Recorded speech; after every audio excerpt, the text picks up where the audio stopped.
Assalamu alaikum rahmatullahi wa barakatuh. How you doing, fam? I have a wonderful scented candle that smells like peaches and cream. It smells so good. I love reading next to these wonderful scented candles. If you do study sessions, do a little aromatherapy and make sure you get all comfortable and have a nice scented candle. Sometimes I have some cinnamon incense that smell really nice, or lavender or rosemary or something. Handmade. By the way, support a small business. Same with the candles, by the way, so that always helps. We are continuing our reading of Muhammad ibn Abdul Wahhab's Removal of Doubts, okay? It gets to a really interesting part here. I skipped a little around a bit because I won't go for every sentence of the book, obviously. But I'm reading every sentence, but I'm not going to do every sentence on the channel. Just some of the parts that I found interesting.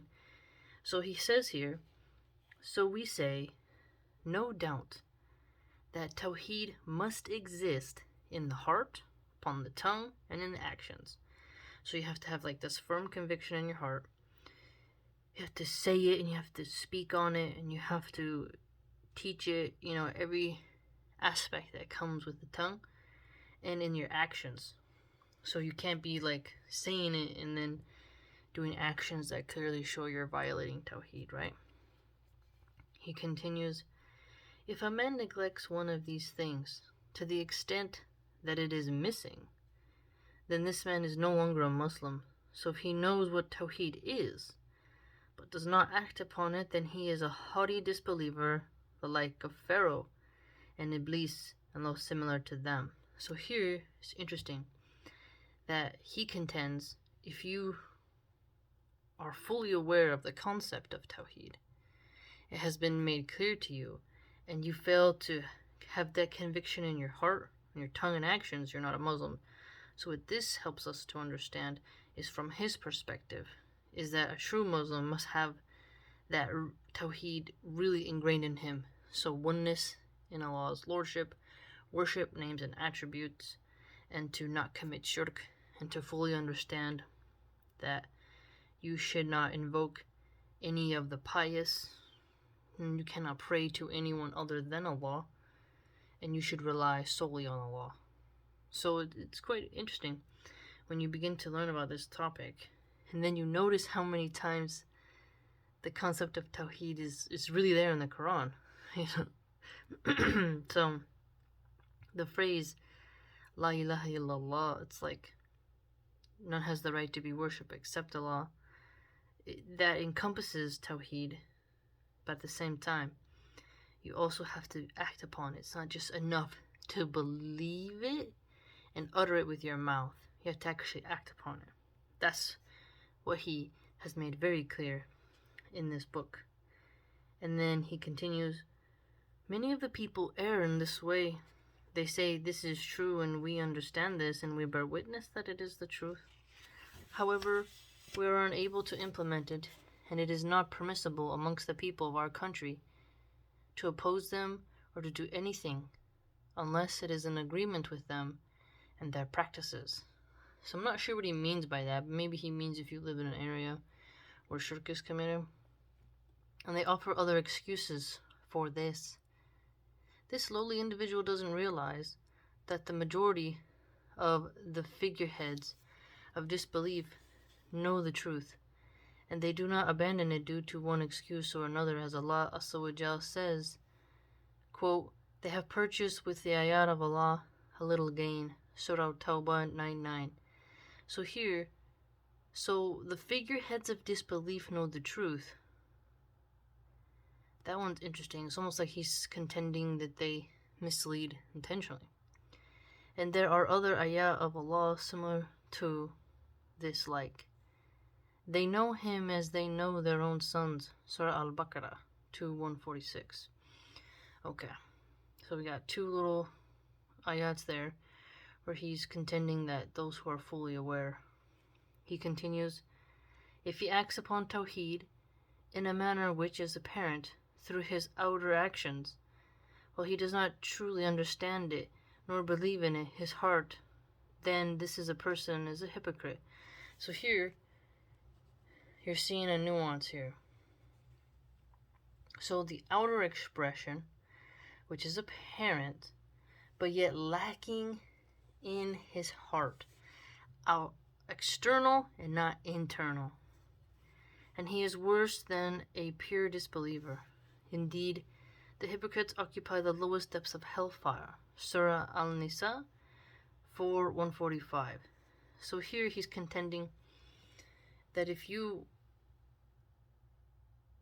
don't understand it and you don't believe in it and you're doing an outer action, that this is hypocrisy. So this then makes us realize, as believers, we have a duty to fully understand the topic, and that means reading books and different perspectives, I argue on it as well, to make sure we can see which is correct and understand other people's perspectives and to fully digest what it is. And the more we read about it, I contend, the more Allah Azza inshallah, will help us to believe it. So study, study, study, right? And this is a vast matter that is very extensive, and it becomes clear if you reflect upon the diverse speech that you hear from the people. True, exactly. So it's kind of like what I just was saying is, the more you hear and learn about it, the more you're like, oh, okay, all right. And then you can begin to attach yourself to it, right? Very interesting. You will see one person who knows the truth, but abandons acting upon it out of fear of losing something from the wealth of this world. Ha! There we go. So we'll see people, he contends, who know the truth about Tawheed, about Islam, but they don't want to lose their status in this world. His position, his possessions, or as a mean of pleasing someone. Very interesting. Hopefully, Allah will safeguard us from something like that. But I think we've all seen kind of stuff like that in our lives. And you will also see someone who acts upon the truth outwardly with his limbs, but not inwardly with his heart. And if you were to ask him about what he believes in his heart, then he will not even know. What is it upon you to understand 2 ayat from the books of Allah? There we go. So here we get to understand what a hypocrite is, or at least one aspect of it. And you shouldn't just be going through the motions, that we should look at the deeper levels. Okay? It's not like we just mimic, but rather comprehend and lead and have a deep conviction about what it is we believe, and to truly understand Tawheed, and to help others understand it as well. As a revert, I can definitely say that this concept really helps me to understand the differences between us Muslims and the Christians. And it's even come up in my own personal life when a Christian told me, we're all the children of God. And I said, we Muslims don't contend that God, Allah Azza is our father, rather we are the slaves. A slave cannot disobey, whereas a child can disobey its father. And even in our du'as we say, he has no children. So this would be a great sin if we started using the incorrect terminology. And we are pure monotheists. We do not invoke any intercessors. And this, if we did, we would be doing shirk, which would violate the concept of tawheed, of worship, right? And we would be violating Allah's lordship. So understanding this helped me, and it was interesting. I said it very respectfully to the Christian. The Christian said, oh, interesting. I didn't know that. But at first, they said, oh, I know Muslims don't call themselves the children of God, right? And the person, you could tell, was offended. But I tried to say it in the most beautiful of ways. Because I tried to explain to them that it's an insult if you know that Muslims don't call themselves the children of God, and you say it to a Muslim anyways. So I think this person didn't know, but they were just trying to save face, and then said that, and then I could tell they didn't know, Because then later they're like, oh wow, I didn't know that. So they kind of forgot what they said. But, sometimes pride gets in the way when people feel attacked because I told them it's a little bit rude, right? And then they said, well, it's a little bit rude that you don't call yourself the children of God. And then that person later admitted that we can both say we are the creation of Allah. We were created by Allah. And we also can say we're the dominion of Allah, of God, right? But it was cool how understanding the concept of Tawheed was really important. And I really enjoy learning about it because you think it's so simple, but then at the same time, if you analyze other religions, which I do love to do, you see how they're different. And then you see how Islam is different. And then you see how we are different. And then you begin to understand your religion even more. Because it's not enough, I'd say, to just know what it is you believe, but you have to know some of these differences.